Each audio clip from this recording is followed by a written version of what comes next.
kami akan menjelaskan tentang capital budgeting. Tonton Terus ya, selamat menyaksikan.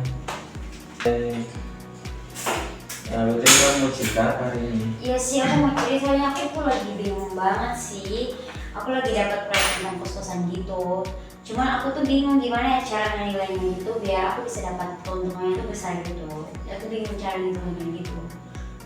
Kalau begitu pas banget nih, aku juga mau pergi ketemu sama teman aku, dia salah satu manajer keuangan di salah satu perusahaan. Nah, di situ aku juga mau diskusi juga sedikit tentang bisnis aku juga sih.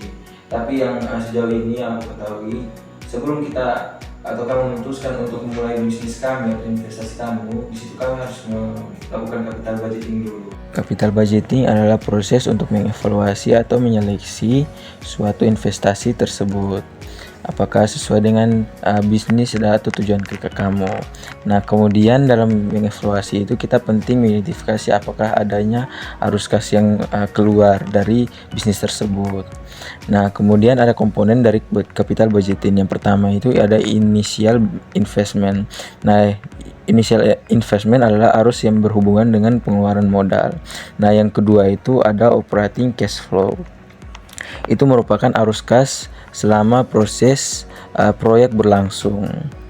Nah, kemudian yang ketiga ada terminal cash flow. Nah, di sini terminal cash flow adalah arus kas yang dimana merupakan masa berakhirnya proses proyek dari bisnis kamu tersebut atau investasi dari tersebut. Nah, kemudian capital budgeting ada 3 teknik. Teknik yang pertama itu adalah namanya payback period. Payback period adalah jangka waktu yang dibutuhkan sebuah proyek balik modal. Nah, jika jangka waktu yang diambil proyek tersebut diperlukan lebih sedikit dibandingkan jangka waktu yang sudah ditentukan, lebih baik diambil saja bisnis tersebut atau proyek tersebut. Nah, kemudian ada net present value. Ini adalah teknik kedua. Nah, di sini bisa disingkat NPV. NPV ini bisa memberikan tingkat pengembalian yang lebih besar dibandingkan biaya investasi tersebut yang pertama kali dikeluarkan oleh kamu sendiri. Nah, lebih baik kamu ambil saja proyek tersebut dengan teknik ini. Nah, kemudian yang ketiga ada teknik internal rate of return atau disingkatnya IRR.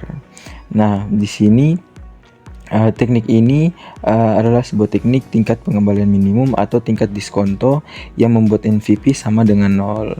Nah, jika semakin tinggi nilai IRR, maka investor akan semakin tertarik dengan bisnis ataupun proyek kamu. Nah, jadi gitu kurang lebihnya.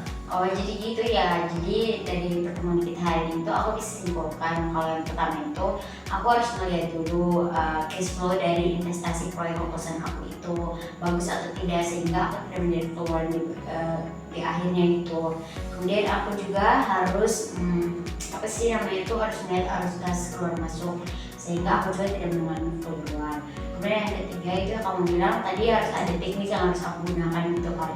Terus yang pertama tadi nggak salah kamu bilang kalau teknik yang pertama adalah payment period yang dimana itu untuk menilai waktu dalam jangka pendek mungkin ya. Tapi kalau aku mau dalam waktu yang jangka panjang atau analisis yang mendalam, aku harus menggunakan NPV atau IRR itu.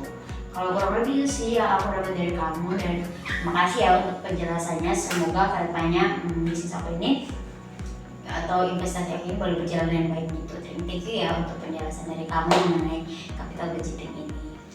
Oke, baik. Dan juga terima kasih juga ya sudah sama-sama sharing tentang bisnis. Semoga bisnis kamu kedepannya bisa lebih baik dan lebih sukses lagi. Baik, terima kasih ya. Aku pulang ya. Makasih. Ya.